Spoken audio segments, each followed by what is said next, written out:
Ride it out or run? That's the question thousands are facing in Florida tonight as a Category 1 hurricane barrels toward the Gulf Coast. And that's where we find Michael Yoshida, where, Michael, evacuations are underway and time is running out.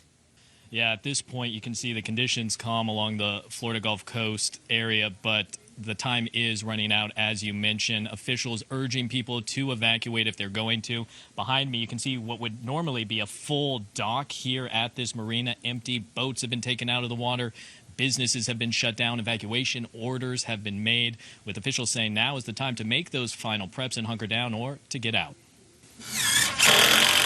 You still have time to make the preparations and put your plan in place today, but that time is running out. And running out fast. Helene is now a hurricane, swirling past Mexico and tracking toward landfall in Florida. And preparing for the worst is a moving target. Conditions may very well, in the wide range of possibilities, be a Cat 1 all the way to a Cat 4. Many areas to the south are already beginning to feel the impact from the storm. Part of that impact is tropical storm force winds and rain, lashing the Keys and southern Florida. In the hours ahead, those conditions will intensify and batter the entire western coastline before an expected landfall in the Big Bend area Thursday evening. Many of our counties, if not all of them, have called for low-lying and manufactured housing evacuations already. A term being used a lot by officials this week. You can hide from the wind, but run from the water. If you do have a major surge and you stay behind, that is potentially hazardous.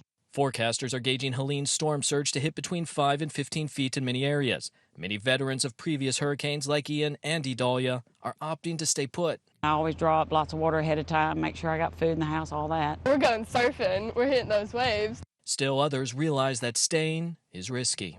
If you're a godly person, pray, because I don't really need this. Neither do any of us. And the National Hurricane Center updating their storm surge prediction for some areas up to potentially 18 feet in some areas. Now, here in this part of Florida, when Idalia hit last year, some business owners telling me they had water, standing water, up to waist level, if not a little higher. That's why many here are saying they're not going to risk it and they're going to head inland. Cynthia? Now, Michael, your story did touch on people who are planning to stay behind and ride it out. How are they preparing for this?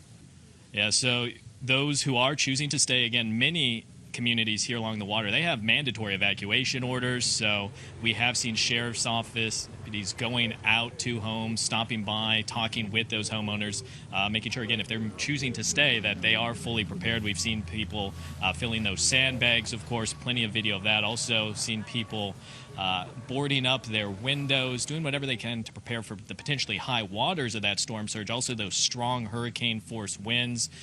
People also, of course, hitting the grocery stores, emptying out all of the bread, the water, all those usual items. And some, of course, potentially preparing to run generators, something officials always stress. If you are going to do that, do it safely, follow the right directions, have it away from your home, potentially, if you are running that generator. So a lot happening right now, and again, this is that final stretch where officials say if you are going to stay and not evacuate, you need to get it all done in the next few hours. All right, Michael, thank you very much. And that is CNN's Michael Yoshida near Florida's Gulf Coast.